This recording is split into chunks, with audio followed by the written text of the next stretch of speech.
ನಮಸ್ತೆ ಎಲ್ಲರಿಗೂ. ನಾನು ನಿಮ್ಮ ಕಲಾನಿಲಯದ ತುಂಬ ಮನೆ ಸೊಸೆ ವಸಂತ ನಾಗ್. ನಾನಿವತ್ತು ಆಲ್ಮೋಸ್ಟು ಒಂದು 4 ದಿವಸ ಆಗಿದೆ ಅಮ್ಮ ಮನೆಗೆ ಬಂದಿದ್ದೆ. ನೀವೇ ನೋಡಿದ್ರಲ್ಲ ಊಟಿ ಟ್ರಿಪ್ಪೆಲ್ಲ. ಆ ಟ್ರಿಪ್ನೆಲ್ಲ ಮುಗಿಸ್ಕೊಂಡು ಅಮ್ಮ ಮನೆಗೆ ಬಂದಿದ್ದೆ. ಸೊ ಒಂದು ಜ್ಯೂಸ್ ಮಾಡ್ಕೊಳ್ಳೋಣ ಅಂತ ಅನ್ನಿಸ್ತು. ನನ್ನ ಅಕ್ಕನ ಮಗಳಿಗೆ ಭಾರಿ ಇಷ್ಟ ಈ ಹಣ್ಣು. ಯಾವ ಹಣ್ಣು ಅಂತ ತೋರಿಸ್ತೀನಿ. ಅದರಲ್ಲಿ ಮಿಲ್ಕ್ ಶೇಕ್ ಮಾಡ್ಕೋತಾ ಇದ್ದೀನಿ. ಸೊ ನಿಮಗೂ ಹಾಗೆ ಒಂದು ತೋರಿಸ್ತೀನಿ. ಇಷ್ಟ ಆದರೆ ಲೈಕ್ ಮಾಡಿ, ಶೇರ್ ಮಾಡಿ, ಸಬ್ಸ್ಕ್ರೈಬ್ ಮಾಡಿ. ಎಲ್ಲ ಹಣ್ಣು ಗೊತ್ತಿರುತ್ತೆ ಆಲ್ಮೋಸ್ಟು. ಆಪಲ್ಲು, ಮೂಸಂಬಿ, ಕಿತ್ತಳೆ ಹಣ್ಣು ಹಾಗೆ ತುಂಬ ಇದು ಮಾಡ್ತಾರೆ. ತುಂಬ ಜನ ತುಂಬ ಹಣ್ಣಾಗಿ ಜ್ಯೂಸ್ ಮಾಡ್ತಾರೆ. ಸೊ ನನಗೆ ಅವಳಿಗೆ ತುಂಬ ಹಣ್ಣು ಇಷ್ಟ ಅಂದ್ಲು. ಸೊ ಪರ್ಚೇಸ್ ಮಾಡಿ ತೊಗೊಬಂದಿದ್ದೀನಿ. ನೋಡೋಣ ಯಾವ ಹಣ್ಣು ಅಂತ. ನೋಡಿ, ಇದೆ ಡ್ರ್ಯಾಗನ್ ಫ್ರೂಟು. ತುಂಬ ದುಬಾರಿ ಹಣ್ಣು, ಅಷ್ಟೇ ಆರೋಗ್ಯಕ್ಕೆ ತುಂಬ ಒಳ್ಳೆಯದು. ಎಷ್ಟು ಒಳ್ಳೆಯದಂದರೆ ಈ ಹಣ್ಣಲ್ಲಿ ಹೇಳ್ಬೇಕಂದ್ರೆ ಫುಲ್ ಪ್ಯಾಕೇಜ್ ಅಂತಲೇ ಹೇಳ್ಬೋದು.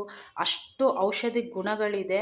ಈ ಹಣ್ಣು ಅಷ್ಟು ರುಚಿ ಇಲ್ಲ ಅಂದರೂ ಆರೋಗ್ಯಕ್ಕೆ ಅಷ್ಟು ಒಳ್ಳೆಯದು. ಈ ಡ್ರ್ಯಾಗನ್ ಫ್ರೂಟು ಸುಮಾರು ಚೀನಾದಿಂದ ಈ ಹಣ್ಣು ನಾವು ರಫ್ತು ಬರುತ್ತೆ, ಆಮದು ಮಾಡ್ಕೋತೀವಿ ನಾವು. ಅದರಿಂದ ನಾವು ಇದನ್ನು ತುಂಬ ಕಾಸ್ಟ್ಲಿ ಇದೆ ಈ ಹಣ್ಣು. ಸುಮಾರು ಕೆಜಿ 250 300 ಇದೆ. ಇದು ಒಂದು ಹಣ್ಣೇ ನಾನು 80 ರೂಪೀಸ್ ಕೊಟ್ಟು ನಾವು ತೊಗೊಬಂದಿದ್ದೀವಿ. ಅವಳಿಗೆ ತುಂಬ ಇಷ್ಟ ಅಂತ. ಸೊ ಹಂಗೆ ತಿನ್ನೋಕ್ಕೆ ನಾನು ಟೇಸ್ಟ್ ಮಾಡಿರೋದು ತುಂಬ ಒಂದೊಂದು ಹುಳಿ ಇರುತ್ತೆ, ಒಂದೊಂದು ಸಿಹಿ ಇರುತ್ತೆ, ಒಂದೊಂದು ಸಪ್ಪೆ ಇರುತ್ತೆ. ಸೊ ಮಿಲ್ಕ್ ಶೇಕ್ ಮಾಡಿಕೊಡೋಣ ಅಂದ್ಬಿಟ್ಟು ತೊಗೊಬಂದಿದ್ದೀನಿ. ಇದ್ರ ರೆಸಿಪ್ಟಿ ನಾನು ಇವಾಗ ತೋರಿಸ್ತೀನಿ, ನೋಡೋಣ. ಮೊದಲು ಈ ಹಣ್ಣನ್ನು ಫಸ್ಟು ಕಟ್ ಮಾಡ್ಕೊಳ್ಳೋಣ.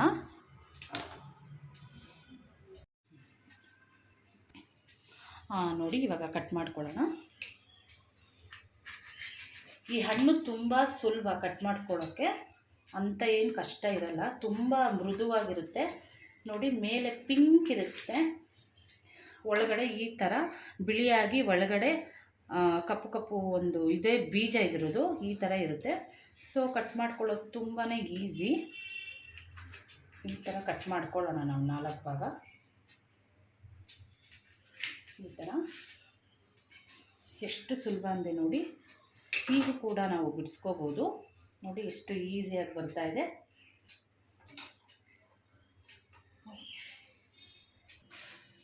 ನೋಡಿ, ಈ ಥರ ಕಟ್ ಮಾಡ್ಕೊಂಡಿದ್ದೀನಿ.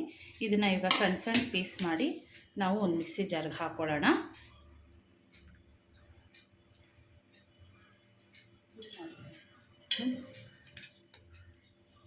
ಈ ಥರ ಸಣ್ಣ ಸಣ್ಣ ಕಟ್ ಮಾಡ್ಕೊಳ್ಳೋಣ. ನೋಡಿ, ಈ ಥರ ತುಂಬ ಸಾಫ್ಟ್ ಇರೋದ್ರಿಂದ ಹಣ್ಣು ಬೇಗ ಕಷ್ಟ ಏನಂತ ಏನಿಲ್ಲ. ಡ್ರ್ಯಾಗನ್ ಫ್ರೂಟಲ್ಲಿ ಏನು ಅನುಕೂಲ ಅಂದರೆ ಮಲಬದ್ಧತೆ ತುಂಬ ಕಮ್ಮಿ ಆಗುತ್ತೆ ಈ ಫ್ರೂಟ್ಸ್ನ ತೊಗೊಂಡ್ರೆ. ಹಾಗಲೂ ತಿನ್ಬೋದು, ಮಿಲ್ಕ್ ಶೇಕ್ ಮಾಡ್ಕೋಬೋದು, ಹಂಗೆ ಚಪ್ಪರಿಸ್ಕೊಂಡು ಕೂಡ ತಿನ್ಬೋದು. ಮತ್ತು ಇನ್ನೊಂದು ಉಪಯೋಗ ಅಂದರೆ ಇದರಲ್ಲಿ ಆ್ಯಂಟಿ ಆಕ್ಸಿಡೆಂಟ್ ತುಂಬ ಇರುತ್ತೆ, ತುಂಬ ಒಳ್ಳೆಯದು. ಮತ್ತು ಇದನ್ನ ಪೇಸ್ಟ್ ಮಾಡಿ ಕೂದಲಿಗೂ ಹಾಕೋತಾರೆ, ಫೇಸ್ಗೂ ಹಾಕ್ಕೊಂಡ್ರೆ ತುಂಬ ಒಳ್ಳೆಯದು. ತುಂಬ ಅದ್ಭುತವಾದ ಹಣ್ಣು ಅನ್ಬೋದು. ಮುಂಚೆ ಇದನ್ನು ಕಾಡಿನ ಹಣ್ಣು ಅಂತಲೇ ಹೇಳ್ತಾಯಿದ್ರು. ಇವಾಗ ಇದು ದೇಶಾದ್ಯಂತ ಸಿಗುತ್ತೆ, ಎಲ್ಲಿ ಬೇಕಾದ್ರೂ ಸಿಗುತ್ತೆ. ತುಂಬ ದುಬಾರಿ ಅನ್ನೋದು ಬಿಟ್ಟರೆ ಆರೋಗ್ಯಕ್ಕೆ ತುಂಬ ಒಳ್ಳೆಯದು. ನಾನು ರೆಡಿ ಮಾಡ್ಕೊಂಡಿದ್ದೀನಿ. ಇದಕ್ಕೆ ಫ್ರೂಟು, ಹಾಗೆ ಶುಗರು ಮತ್ತು ಮಿಲ್ಕು, ಇಷ್ಟು 3 ಇಂಗ್ರೀಡಿಯೆಂಟ್ಸ್ ಇದ್ದರೆ ಸಾಕು. ನಿಮಗೆ ಎಕ್ಸ್ಟ್ರಾ ಟೇಸ್ಟ್ ಬೇಕು ಅಂದರೆ ಐಸ್ ಕ್ರೀಮ್ ಕೂಡ ಹಾಕೋಬೋದು, ತುಂಬಾ ಚೆನ್ನಾಗಿರುತ್ತೆ. ಸೊ ಇವಾಗ ನಾವು ರುಬ್ಕೊಳ್ಳೋಣ. ಇವಾಗ ಹಾಕ್ಕೊಳ್ಳೋಣ, ಎಲ್ಲನೂ ಫುಲ್ ಹಾಕ್ಕೊಳ್ತಾ ಇದ್ದೀನಿ ನಾನು. ಆಮೇಲೆ ನಾನು ಒಂದು 3/4 ಕಪ್ಪಷ್ಟು ಶುಗರ್ ತೊಗೊಂಡಿದ್ದೀನಿ. ಮತ್ತು 1 ಗ್ಲಾಸ್ ಫುಲ್ ಗಟ್ಟಿ ಹಾಲು ತೊಗೊಂಡಿದ್ದೀನಿ.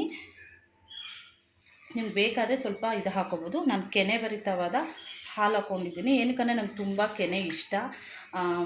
ಬೇಡದೇ ಇರೋರು ಕೆನೆ ತೆಗೆದ್ಬಿಟ್ಟು ಸ್ಕಿಪ್ ಮಾಡಿ, ನನಗೆ ತುಂಬಾ ಇಷ್ಟ. ಸೊ ಇದನ್ನು ಗ್ರೈಂಡ್ ಮಾಡ್ಕೊಳ್ಳೋಣ.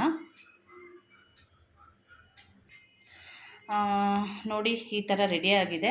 ಕೆಲವ್ರು ಏನು ಅನ್ಕೊತಾರೆ, ಕೆಲವರು ಕಲರ್ ಮಿಕ್ಸ್ ಮಾಡ್ಕೋತಾರೆ. ನಾನು ಯಾವುದೇ ಕಲರ್ ಆರ್ಟಿಫಿಷಿಯಲ್ ಮಿಕ್ಸ್ ಮಾಡೋಣ, ನ್ಯಾಚುರಲ್ ಹೇಗೆ ಬಂತೋ ಹಾಗೆ ಬರುತ್ತೆ.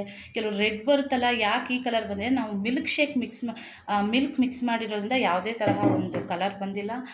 So ready to drink dragon fruit milkshake. ನೋಡಿ, ಇವಾಗ ಮಿಲ್ಕ್ ಶೇಕ್ನ ಕುಡಿಬೋದು. ಸೊ ರೆಡಿಯಾಗಿದೆ. ನೋಡ್ತಾ ಇದ್ದೀರಲ್ಲ ನೀವು, ಯಾವುದೇ ಆರ್ಟಿಫಿಷಿಯಲ್ ಕಲರ್ ಇಲ್ಲ, ಮನೇಲಿರೋವಂಥ ಐಟಮಲ್ಲೇ ಮಾಡ್ಕೋಬೋದು. ಸೊ ಇದು ಸಪ್ಪೆ ಆಗಿರೋದ್ರಿಂದ ನಾವು ಈ ಥರ ಕುಡಿದ್ರೆ ತುಂಬಾ ಚೆನ್ನಾಗಿರುತ್ತೆ. ನಾನು ಈ ಸಿಪ್ಪೆ ಕೂಡ ಎಸೆಯಲ್ಲ, ಏನಕ್ಕಂದರೆ ಅದರಲ್ಲೂ ಕೂಡ ಔಷಧಿ ಗುಣಗಳಿದೆ. ಸೊ ನಾನು ಅದನ್ನ ಪೇಸ್ಟ್ ಮಾಡಿ ಫೇಸ್ ಪ್ಯಾಕ್ ಮಾಡಿ ಹಾಕ್ಕೊತೀನಿ. ವೇಸ್ಟ್ ಮಾಡಲ್ಲ, ಯಾವುದ್ರಲ್ಲೂ ವೇಸ್ಟ್ ಮಾಡೋವಂಥದ್ದು ಏನೂ ಇರಲ್ಲ. ಹಣ್ಣಲ್ಲೇ ಇಷ್ಟು ಅಂಶ ಇದೆ ಅಂದರೆ ಸಿಪ್ಪೆಯಲ್ಲೂ ಕೂಡ ಏನಾರ ಒಂದು ಔಷಧಿ ಗುಣ ಇದ್ದೇ ಇರುತ್ತೆ. ನಾನು ಅದನ್ನು ಒಂದು ವ್ಲಾಗಲ್ಲಿ ಹಾಕ್ತೀನಿ. Thank you for watching my mini blog. Thank you. Subscribe, follow. Thank you. ಹೇಗಿದೆ ಮಗಳೇ? ಚೆನ್ನಾಗಿದೆ. ಚೆನ್ನಾಗಿದೆಯಾ?